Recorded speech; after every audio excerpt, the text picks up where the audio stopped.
7h, 9h. Les matins de France Culture, Guillaume Erner. Nous continuons d'évoquer les conséquences de la guerre en Ukraine avec l'onde de choc dans deux pays, la Moldavie et la Pologne, directement impactés par l'invasion de leurs voisins. Ils doivent accueillir ces exilés toujours plus nombreux au fil de l'invasion russe. Ils sont aussi atteints dans leur crainte du géant russe. Pour en parler, Florent Parmentier, bonjour. Bonjour. Vous êtes secrétaire général du Cevipof et vous avez notamment publié La Moldavie à la croisée des chemins. Et puis à côté de vous, Paul Gradwohl. Bonjour Paul Gradwohl, vous êtes professeur à l'Université de Paris 1, historien. Peut-être tout d'abord, Paul Gradwohl, nous dire dans quel état aujourd'hui est la société polonaise. La société polonaise accueille plus d'1 million de réfugiés arrivé en moins de 2 semaines. Quand on sait les problèmes que pose à la France le fait de recevoir quelques dizaines de milliers de personnes sur plus d'une année, on peut imaginer ce que ça veut dire. Toute famille, toute ville polonaise est concernée directement.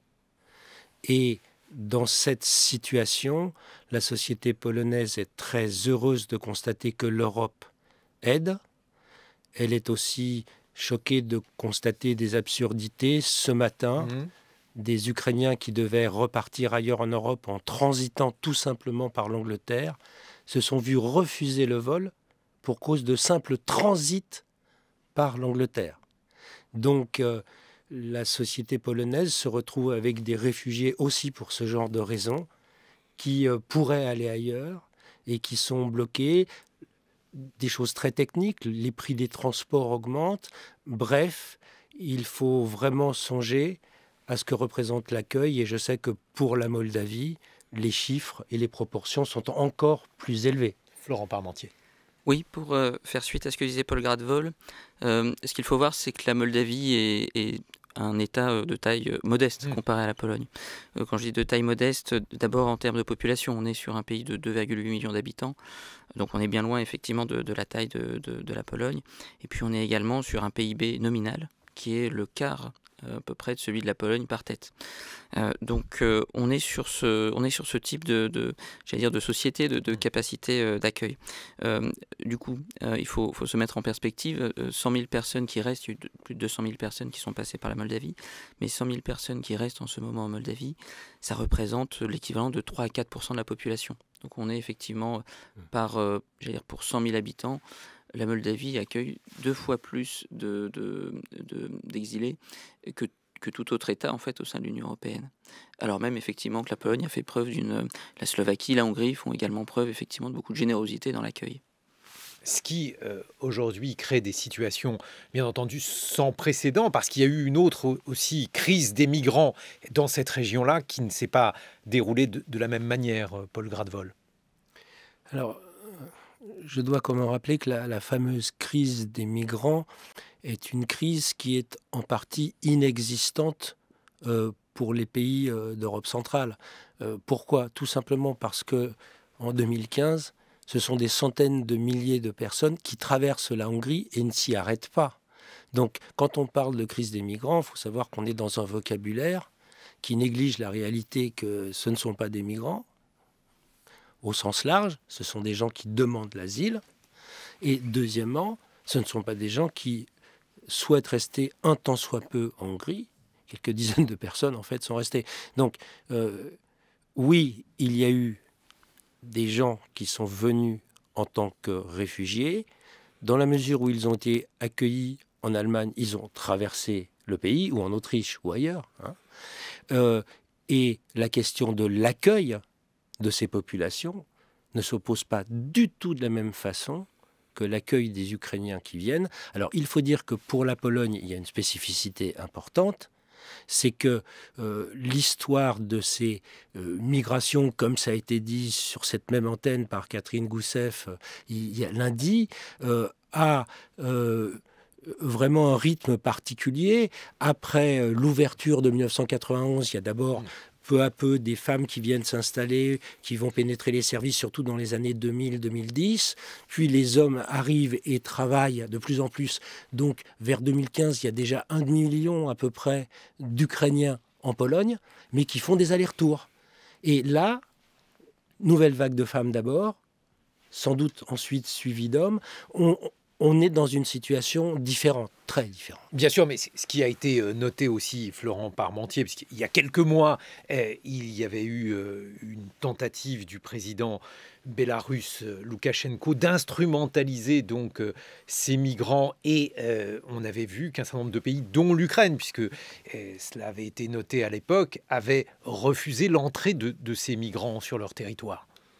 Oui, il faut revenir effectivement à cette crise qui a animé l'Europe entre septembre et novembre dernier, où pour le coup, effectivement, on était sur un nombre de populations beaucoup plus limité. On était sur l'ordre de quelques milliers de personnes, mais on avait senti que la capacité d'accueil des sociétés, en fait, ou on va dire l'assentiment d'accueillir ces 3 à 4 000 migrants, en fait, était quasiment inexistante. Il y a eu un débat dans la société polonaise, il me semble d'ailleurs, entre ceux qui mettaient en avant l'accueil, et ça concernait un certain nombre de Polonais par ailleurs, et ceux qui effectivement considéraient qu'il s'agissait de la part d'Alexandre Loukachenko d'une manœuvre qui consistait effectivement à isoler sa population en envoyant un certain nombre de messages. C'était en envoyant en créant un parcours migratoire très particulier. On avait même parlé de guerre hybride, je mets le terme entre les guillemets qui conviennent. Oui, tout à fait. Tous les Polonais étaient d'accord pour constater que c'était une manœuvre organisée avec des avions affrétés pour. Donc il n'y avait pas de débat tant sur la cause. La question était les principes humanitaires à appliquer à la frontière. Voilà. Et là, il y a eu un débat, y compris au sein de l'Église, puisque l'Église était divisée sur le sujet. Et l'Église polonaise, c'est une institution importante.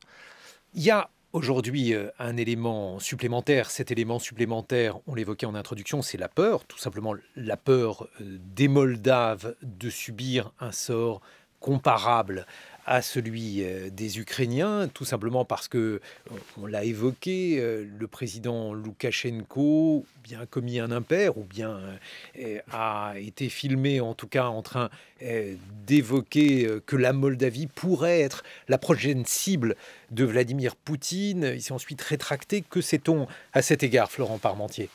Alors le premier élément, effectivement, c'est que la Moldavie est dans un cas assez différent sur certains plans de l'Ukraine, mais ne peut pas s'en extraire.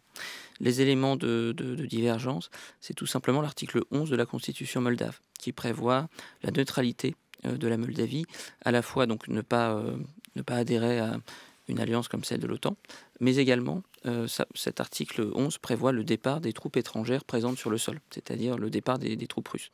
C'est comme ça en fait qu'en 1994, les Moldaves avaient essayé de trouver une solution diplomatique au conflit de la Transnistrie. Alors quelques années plus tard, si on devait faire un bilan, d'ailleurs c'est même... Il faut rappeler ce qu'est le conflit de la Transnistrie. La Transnistrie, effectivement, donc, est un territoire à l'est de la Moldavie, de l'autre côté du Dniestre, et donc du mois de mars 1992, donc on a fêté commémorait les 30 ans du début de la guerre, jusqu'à juillet 1992, il y a eu un conflit qui a fait quelques milliers de morts. Ce conflit, ensuite, devait trouver une solution politique avec une négociation qui impliquait à la fois la Transnistrie séparatiste et la Moldavie, l'Ukraine, la Russie et l'OSCE. Et donc c'est dans ce cadre de négociation finalement que les Moldaves ont cherché à trouver une solution définitive à ce conflit, ce qui n'a pas eu lieu. Donc à savoir maintenant effectivement ce qu'il faut considérer, c'est-à-dire est-ce qu'il faut constater en fait que la Russie n'a pas tenu compte de ses engagements de départ des troupes qui avaient été faits au sommet d'Istanbul en 1999, ou est-ce qu'il faut constater que finalement depuis 1992 il n'y a plus eu de conflit entre la Russie et la Moldavie.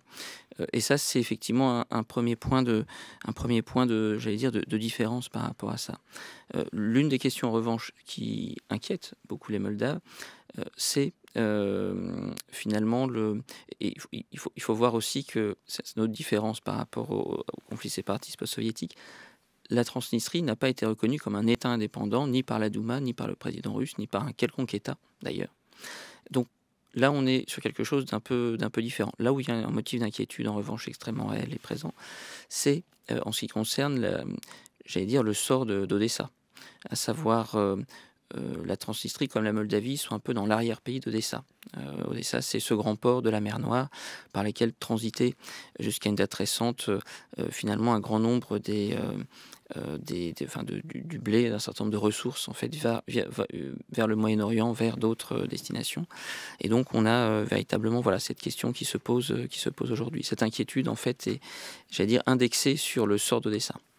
Et la situation en Pologne, même si elle est complètement différente, puisque la Pologne est membre de l'OTAN et une attaque aurait d'autres conséquences, Paul Gradwohl, cette inquiétude, elle est très présente aujourd'hui dans le pays. Alors, il faut commencer par les bases. La Pologne se trouve dans une situation où elle constate que ce qui arrive à l'Ukraine, c'est ce qui lui est arrivé en 1939. À savoir, elle est confrontée à des attaquants, pour l'instant, deux maintenant avec la Biélorussie, qui n'ont pas déclaré la guerre. Juridiquement parlant, il n'y a pas eu de déclaration. Et en même temps, M. Poutine parle de belligérants pour des gens qui, de façon tout à fait légale, prendraient leur avion et voleraient au-dessus de l'Ukraine. Nous sommes donc dans une situation de mensonge juridique absolu, très peu dénoncée, qui amène les Polonais à avoir une sensibilité particulière, parce que ça, ils ont connu cette situation. Donc, quoi qu'il arrive, cela fonctionne en écho pour eux.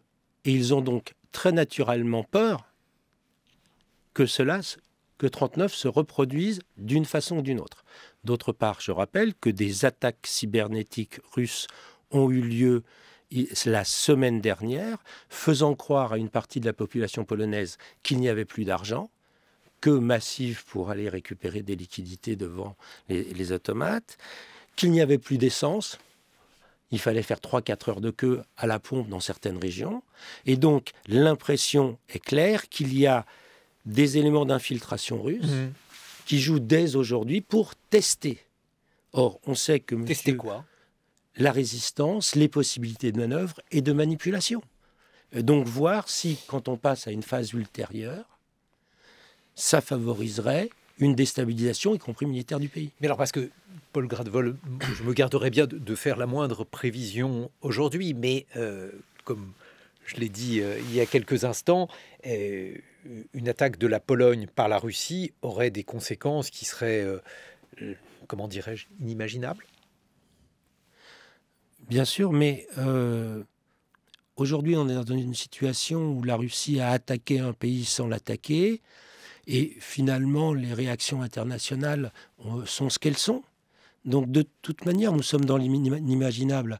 Imaginez bien, mettez-vous à la place d'un habitant de Kiev qui, jusqu'à avant-hier, il y a 2 semaines, vivait exactement comme vous, venait au travail comme vous. Oui, c'est ce qu'on réalise, évidemment. Et là, c'est terminé. Mais imaginez-vous à la place d'un Russe, un adolescent russe qui, toute sa vie, a pu s'exprimer librement.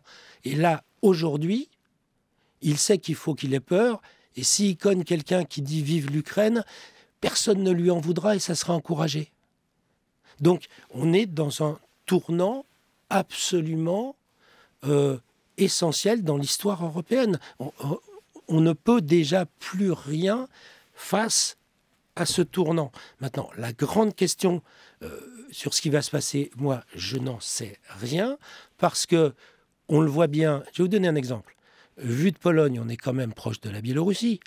L'armée biélorusse aujourd'hui, personne ne sait si elle fait vraiment quelque chose ou pas, puisqu'on sait qu'il y a des démissions massives dans un pays qui est totalement dictatorial, soyons clairs. Donc, on est sur un terrain totalement inconnu. Ce qui est là aussi inédit, il y a une question à laquelle on a du mal à répondre en ce moment, c'est où va-t-on, Florent Parmentier ? Oui, pour beaucoup de raisons, en fait. Tout simplement parce que il y a à la fois des choses qui nous sont dites et des anticipations qu'on peut faire. Je pense qu'il y a à la fois des anticipations en fait qui ont été déçues, ou du moins sur lesquelles, je prends un exemple très simple, jusqu'à il y a 3 semaines à peu près, l'idée selon laquelle l'objectif de la Russie en massant des troupes, c'est de faire appliquer les accords de Minsk, qui était une idée qui était recevable. recevable, c'est-à-dire que il y avait là un chemin qui aurait permis, en incluant les républiques séparatistes autoproclamées de Donetsk et de Lugansk, qui aurait permis de facto d'éviter l'adhésion de l'Ukraine à l'OTAN. Donc on avait cette porte de sortie-là. Force est de constater que la Russie a fait, en tout cas le président russe, a fait le mauvais choix. Ensuite, un certain nombre de choses, effectivement, qu'on pensait difficilement imaginables, ont pu produire. L'attaque, évidemment, du 24 février dernier restera une date dans l'histoire européenne. Et il faut reconnaître que même Joe Biden, quand il nous disait, finalement, entre une incursion juste un tout petit peu dans le territoire et une incursion grandeur nature, c'est pas la même chose. Qu'est-ce qu'il voulait dire par là? C'est vraiment une question importante. Si on reprend en fait tous les éléments, en tout cas un certain nombre de prévisions qu'on a pu faire ces derniers temps, il y a une forme de doute qui s'installe par rapport à ça. Donc pour demain, j'ai envie de dire, il faut envisager des scénarios qui nous paraissaient peu crédibles jusqu'à présent. La question de la vulnérabilité nucléaire se repose à nouveau frais. On est plus sur une situation de dissuasion entre acteurs rationnels. Est-ce qu'on n'est pas basculé dans quelque chose d'autre, c'est-à-dire la possibilité d'un accident nucléaire, d'une bombe qui arrive au mauvais endroit, d'un tir croisé. Donc là, en l'occurrence, lié aux centrales c'est l'idée de vulnérabilité nucléaire, ce qu'on trouve dans les travaux notamment de Benoît Pelopidas. C'est l'idée selon laquelle finalement jusqu'à présent on était dans un calcul rationnel effectivement d'un état à un autre. Or on ne prévoit pas finalement les questions d'accident. Et c'est effectivement quelque chose qui peut arriver en Ukraine aujourd'hui. Bon, alors si on continue à imaginer l'inimaginable, ou en tout cas ce qui était inimaginable avant le 24 février, Paul Gradwohl, est-ce qu'en Pologne, on se prépare à différents scénarios, indépendamment donc de l'accueil de ces millions de réfugiés, de ce million de réfugiés? Alors, on se prépare est un peu vague. En fait, les Polonais, comme les autres, ils ont appris avec joie que Poutine soutenait l'idée d'un corridor jusqu'à la Baltique pour la Biélorussie. Ils ont appris avec joie que le président biélorusse veillait à ce que son pays puisse accueillir des armes nucléaires. Et ils ont déjà les missiles nucléaires à Kaliningrad. Il ne faut pas oublier que les discours russes sur l'humiliation, etc., devraient être des discours tenus par l'Union européenne à cause de l'armement nucléaire à Kaliningrad, qui est littéralement à côté de Berlin. Enfin, donc, d'un autre côté, aujourd'hui, la portée des armes nucléaires fait que les missiles soient à Kaliningrad ou en Biélorussie ou ailleurs, aujourd'hui, la situation n'est malheureusement pas très différente. Ça met un peu plus de temps à arriver et donc à être potentiellement arrêté. Parce que c'est ça aussi, c'est le temps de réaction et le type de missile. Mais tout ça pour dire que la Russie fait du chantage nucléaire de plus en plus ouvertement, et ce depuis des années. Je rappelle que la Russie a garanti la sécurité de l'Ukraine en 1994, au moment où l'Ukraine a renoncé à ses armes nucléaires. Nous avons un État qui ne tient absolument pas parole, qui invoque des prétextes de sécurité ou d'humiliation qui sont totalement fallacieux et inventés. Donc, faire de la prévision est très difficile. Les Polonais ont un problème. Le gouvernement conservateur au pouvoir depuis 2015 s'est montré totalement incapable d'effectuer des achats militaires stratégiques depuis. Ils ont bloqué les Caracal depuis, rien sur le fond. Donc, ils sont dans une position très très délicate et ils ont peur. Un mot de conclusion, Florent Parmentier, sur cette situation où j'ai l'impression d'ailleurs que plus largement tout le monde a peur aujourd'hui, les Polonais, les Moldaves, les Français d'après un sondage récent également. Oui, et je pense qu'en plus, j'allais dire, il y a les conséquences pour les Européens qui sont observables à très court terme. Il y a aussi des conséquences plus larges. Je pense notamment à la question de l'exportation du blé qui habituellement permettait de stabiliser un pays comme l'Égypte. Qu'en sera-t-il dans quelques jours quand on verra là, on a déjà, j'allais dire, la tonne quand on regarde les prix des matières premières, et notamment des matières premières agricoles, on se dirige probablement vers des émeutes de la faim d'ici une quinzaine de jours, si on ne trouve pas une solution d'ici là. Paul Gradwohl, un mot de conclusion. Eh bien, tout ce qu'on peut dire aujourd'hui, c'est qu'il serait important que la France prenne conscience, et tout le monde en France, de ce que c'est réellement que la menace qui pèse sur le continent, y compris sur nos sociétés. Parce que, je voudrais juste dire un mot, la Hongrie, qui était le grand allié de la Pologne conservatrice est aujourd'hui sur une ligne de collaboration avec M. Poutine pour l'essentiel, avec pratique à minima de ce qui se passe en Europe et des médias publics qui répètent les messages des médias russes. Et cela se passe à l'intérieur de l'Union européenne. Et la légitimation essentielle de cette politique de coopération avec M. Poutine, c'est seule une centrale nucléaire russe pourra nous sauver. C'est totalement absurde, mais c'est dit. Et vous savez, le boulot du gouvernement, c'est que vous ayez un prix d'achat de l'essence à la pompe qui ne soit pas trop. Donc, collaborons. Et c'est le message officiel aujourd'hui. Nous ne voulons pas même laisser une arme rentrer en Pologne, ce qui est le contraire de ce que font les voisins. Donc voilà ce qui se passe à l'intérieur de l'Union européenne, voilà ce qui exige qu'on ait une vraie méditation sur ce qu'on fait. Paul Gradwohl, Florent Parmentier, je vous propose d'accueillir mon camarade Grégory Phillips. Bonjour Grégory. Bonjour Guillaume, bonjour à tous. Vous êtes directeur adjoint de la rédaction de France Culture en charge du développement numérique et vous voulez nous présenter un nouveau podcast quotidien pour mieux comprendre le conflit en cours en Ukraine. Oui, Guillaume, je crois que partout et chez tout le monde, il y a depuis 13 jours maintenant un énorme besoin d'information d'abord et de compréhension de ce qui est en train de se passer en Ukraine. Et donc, on a eu l'idée ici à France Culture, mais aussi avec nos amis de France Inter et de France Info, de créer Ex Nihilo, ce podcast quotidien qui, tous les soirs, depuis hier à 18h, va vous non seulement résumer une journée de guerre, mais aussi donner la parole à nos nombreux envoyés spéciaux qui sont dans la région, et puis aussi reprendre les moments les plus forts des 3 antennes, France Culture, France Inter, France Info. En 10 minutes, vous aurez un condensé et sans doute quelques clés de compréhension de ce conflit sur la forme d'un podcast pour que ce produit puisse être consommé par nos auditeurs quand ils le souhaitent. Et oui, parce que puisque l'occasion nous en est donnée, Grégory Phillips, il faut dire qu'il y a aujourd'hui 25 reporters et techniciens qui sont mobilisés en Ukraine, dans les pays voisins également. Oui, je crois qu'il n'y a pas beaucoup d'autres médias que Radio France qui sont capables, comme ça, d'avoir autant d'équipes dans les points clés. Vanessa Descoureaux, par exemple, est arrivée hier soir à Odessa. On a du monde en Pologne. Faites attention, parce que vous avez cité un nom, vous allez devoir tous les citer.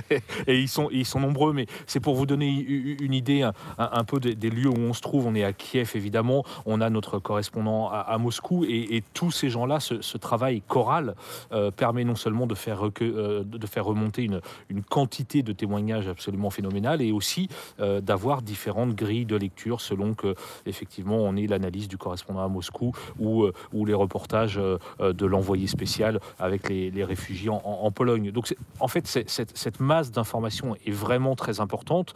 Vous entendez tous ces gens sur nos antennes, sur France Culture évidemment toute la journée, et le soir donc dans ce podcast je vais essayer de vous donner le meilleur de ce qui a été donné à entendre dans la journée. C'est effectivement une entreprise inédite, on l'entend, Grégory Phillips, une manière donc d'informer sur un conflit en cours et ses évolutions. Oui, et encore une fois, je crois qu'il y a chez les auditeurs et chez les Français en général une vraie soif, un véritable appétit d'informations sérieuses, vérifiées sur ce conflit. Et évidemment, le podcast est une forme un peu différente de ce que vous allez entendre sur les antennes, mais ça vous permet effectivement d'avoir un condensé de l'actualité, d'une journée de guerre racontée par nos spécialistes, nos envoyés spéciaux et puis aussi nos invités. Vous receviez ce matin la présidente géorgienne Salomé Zourabichvili, excusez-moi. Voilà, et évidemment, on va sans doute prendre 1 minute ou 2 de cet entretien pour le mettre dans le podcast. Je sais que nos collègues de France Inter recevaient Filippo Grandi, le haut-commissaire aux réfugiés, qui annonçait que 2 millions de personnes ont fui l'Ukraine. La barre va être franchie aujourd'hui. Voilà, on garde une oreille aussi sur toutes ces antennes pour vous donner ces informations dans ce podcast qui s'appelle la guerre au quotidien, la guerre en Ukraine. À retrouver bien sûr sur l'appli Radio France et le site radiofrance.fr. Merci beaucoup Grégory Phillips.